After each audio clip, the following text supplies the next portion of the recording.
So welcome back to another studio vlog. If you're new here, my name is Catherine. I'm an embroidery artist based in the northeast of England, and I run Stitching Spirit, which is all about mindful embroidery. So today I'm just going to start doing some orders. I've got some orders to pack, which I got over the weekend. I did the eHearts market, which went really well. And yeah, so let's get going. I'm going to pack some orders and then we'll move on to the next thing.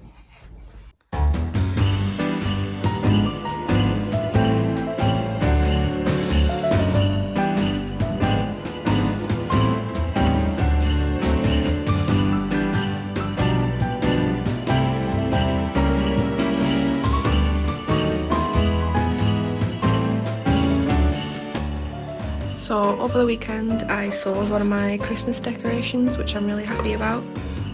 So this is the one that sold.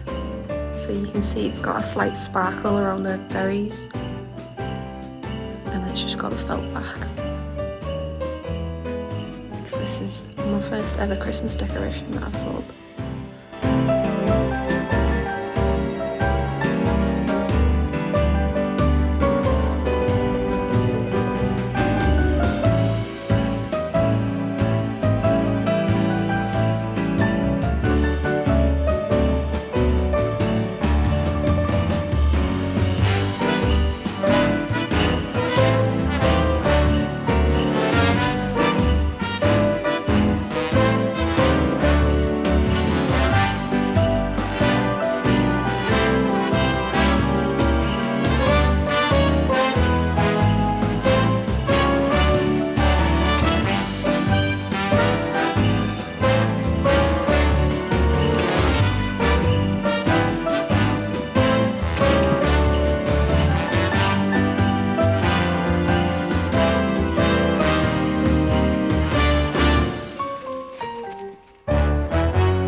Do you like the new box I got you?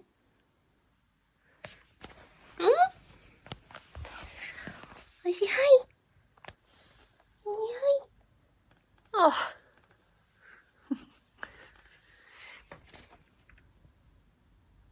So some of you may recognise some of these hoops that I did a few vlogs ago. I decided that I wanted to try and do some custom name tags for as a product, so that people can request their own name, and there was going to be a couple of fonts which you can see, and the idea was that I was either going to sell them as sort of just the stick and stitch designs themselves, or like create them, as you'll see at the end, as like actual finished hoops. In the end, I decided that I wasn't going to do that this year, purely because I ran out of time, and I wanted it to be fair to everyone, that if they did want them, they would have time to get them for Christmas. And by the time I'd finished them, there was so much else going on that I just didn't feel like there was enough time to put them out there, and for me to be able to finish custom hoops, it just wasn't going to be enough time. So what I decided was, I'm going to show you here my process and how I created them, so you can create your own. So I initially started with obviously a name that you want to embroider, and all you need to do is use either a Word document or whatever you would use to type on your computer. If you've got Photoshop, then that's just more beneficial, because then you can draw the hoop out of the size you want. Just draw a circle, say you want it in 3 or 4 inch hoops, which is what these are. Draw the hoop and then type the name inside the circle, so you know it's going to fit. If you haven't got Photoshop or something like that you can draw circles on, you could do it by hand. You could just, if you've got, you know, a nice handwriting or anything like that, you could just trace it onto your fabric, anything like that. And if you've just got Word, you could just also like type the name and just play around with it and see what size you want. And then all you're going to do is stitch it out, and if you're using the stick and stitch paper, you can print it out as well before you stitch it, which is, you know, what I prefer to do. And then you're just going to embroider it out, get rid of the stick and stitch like what I'm doing here, which is just washing it out, and then you can just embellish it how you like. So you'll see a bit further on that I embellished mine a little bit with some stars, and then just again, I will go through it when it gets to it, but I will also show you how to finish the hoop.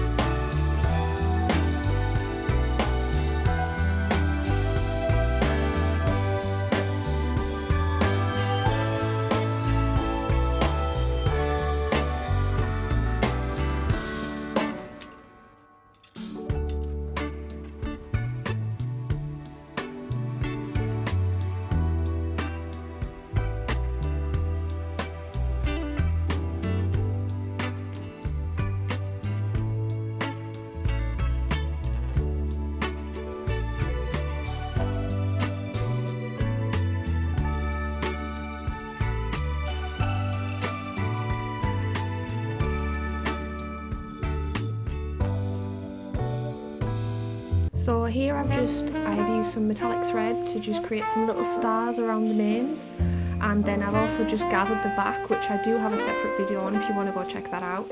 Then all I'm going to do is draw, this is just some felt that I have, just some plain red felt, and I'm just using a friction pen just to draw around the same size hoop that I'm using. And then all I'm going to do is I'm going to cut that out.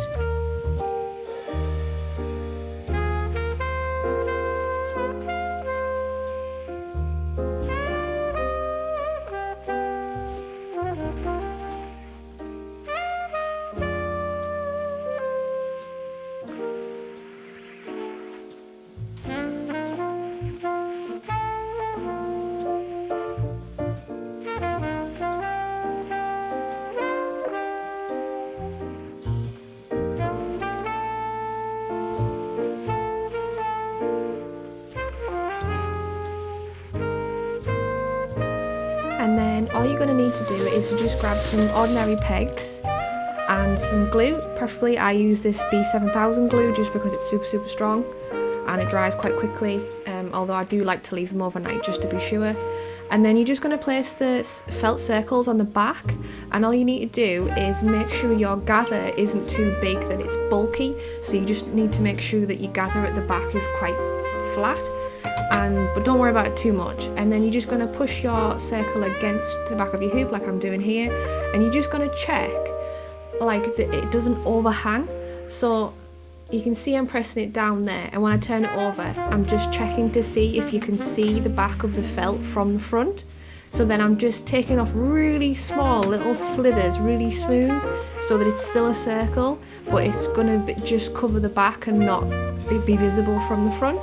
And you may need to do this a couple of times, just taking off like a few little slithers, and then all you're going to do is use the glue, and you're going to put the glue all over the back of where your gathers are, and then make sure you can get a little bit on the hoop if your piece of felt covers that far, but yeah, just make sure you put plenty on there,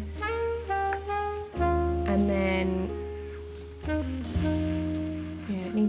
it just needs to cover all of the pieces of fabric and right around the edge where the felt will be touching.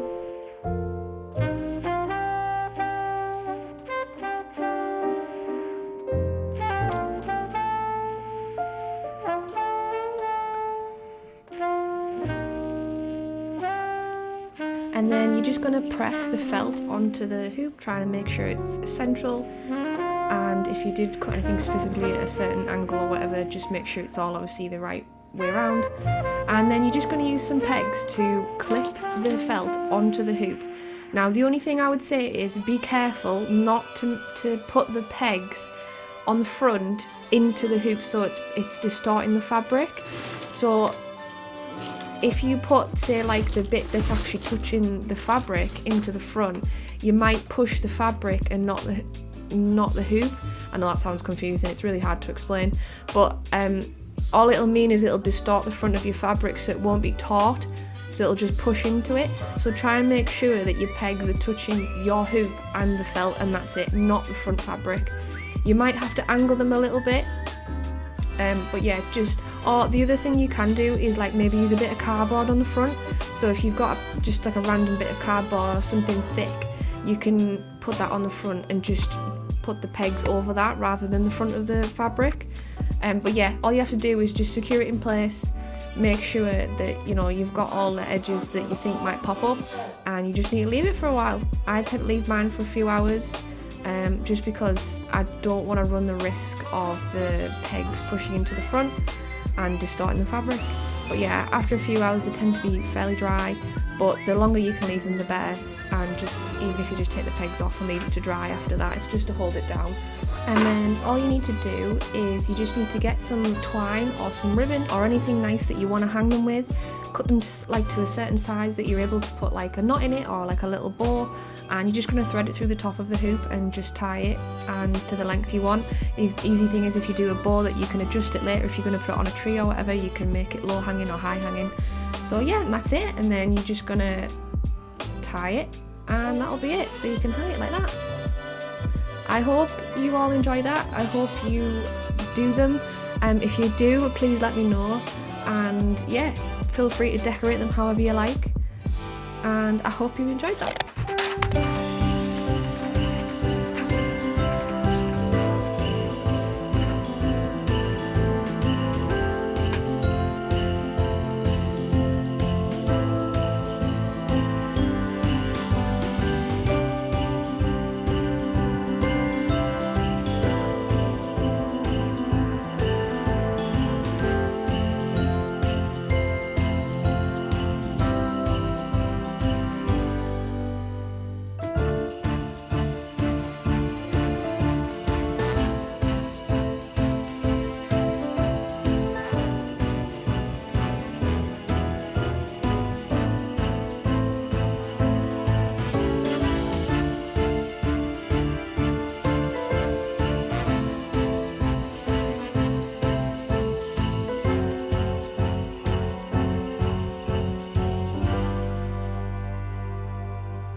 wanted to show you, you actually get in the tote bag embroidery kit. So you get to pick the threads you want out of the 4 different like sets. This is the spring, and then you get a 4-inch hoop. You get to pick whichever stick and stitch pack you want. This person's chosen the mushroom one. You get a little top tips card, and you also get to see the video of me embroidering it out, of the mushroom one that I did on a few vlogs ago. And then you get the tote bag as well. So that all comes together in this pack, and that's what you get in the tote bag embroidery kit.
So I just wanted to show you this really cute little thing I just got from the charity shop. It's like an old school like letters holder.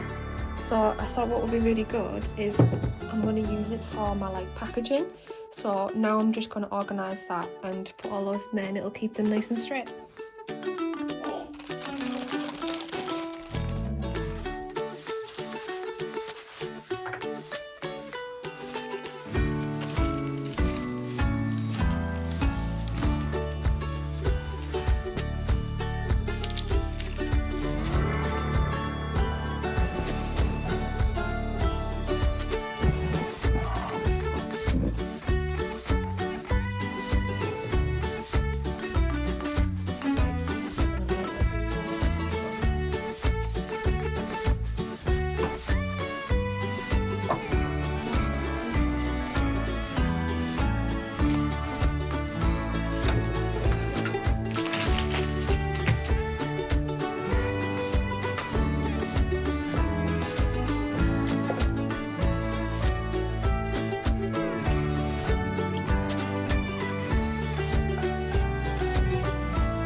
So this feels a lot more organised now.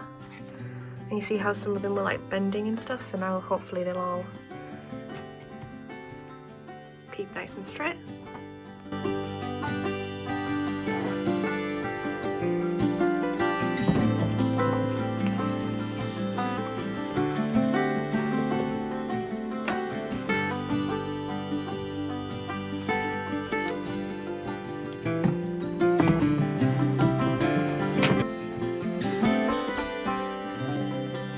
like that looks way better. Just trying to squeeze on with Kitty on the chair. So I just wanted to end this video and thank everybody that has subscribed to my channel this year and that has liked any of my videos or commented or anything or ordered from me, which has been amazing. My first year on YouTube has been definitely a big learning curve, and I am very excited next year to continue on with it and do more things with it and more creative things. And I wrote a few like just quick business goals. Over the Christmas period I feel like I'm gonna do all my proper like more in-depth goals and stuff, but I did think definitely my first goal is more YouTube videos and tutorials. I'm going to stitch all my patterns out on the camera and all my kits as well, so every kit and pattern will have a video to go with it, and the stick and stitches as well. So the stick and stitches I'm particularly looking forward to, because it'll be more free, because you can just do whatever colour you want, whatever stitch you want, but that's just to give you ideas of how you can do them. And especially like the lettering and things like that, I sometimes get a few messages saying like what's the best way to stitch them and things, so I'm going to do that. My second one that I wrote down is I'm going to do more markets, more physical markets. It's definitely something that I find quite stressful, even just the preparation of it, and well, mainly just the preparation for it. Once I'm there it's fine. So I'm going to definitely be doing more of those, because I think they're going to be really beneficial, and it's great for meeting people in the local areas, and yeah, it's just a nice way to get in touch with the community and spread the word of mindful embroidery. And the last one that I wrote down here for now is in-person workshops. So I know a few people have asked in markets if I do workshops, and I used to teach workshops and sewing and things like that. So it's definitely something that I want to do next year, and I've already found a few venues and a few people that are interested in me teaching a workshop, and there probably will be a mixture. So some will be like really simple ones, like just writing your name out, like the ones I did in this video, and others that are more sort of not complicated but involved, more like for people who want to take it home and finish it and learn more stitches and things like that. So I will be doing those, which I'm really excited about. Again, meeting more people, growing more of a community as well, which I'm hoping. And yeah, those are just my quick business goals. But like I said, I think what I'll do maybe in the new year is do a video on my like more in-depth goals and things like that. I might do like a little video, because I think what would be nice is the end of next year would be nice to look back on that video and sort of see what I've done and how many goals I've reached. So yeah, again, I just want to thank everyone if you've subscribed or if you've liked anything bought from me this year. This Christmas has, I think, been I've had my most orders yet, and I just really enjoy doing this full time, and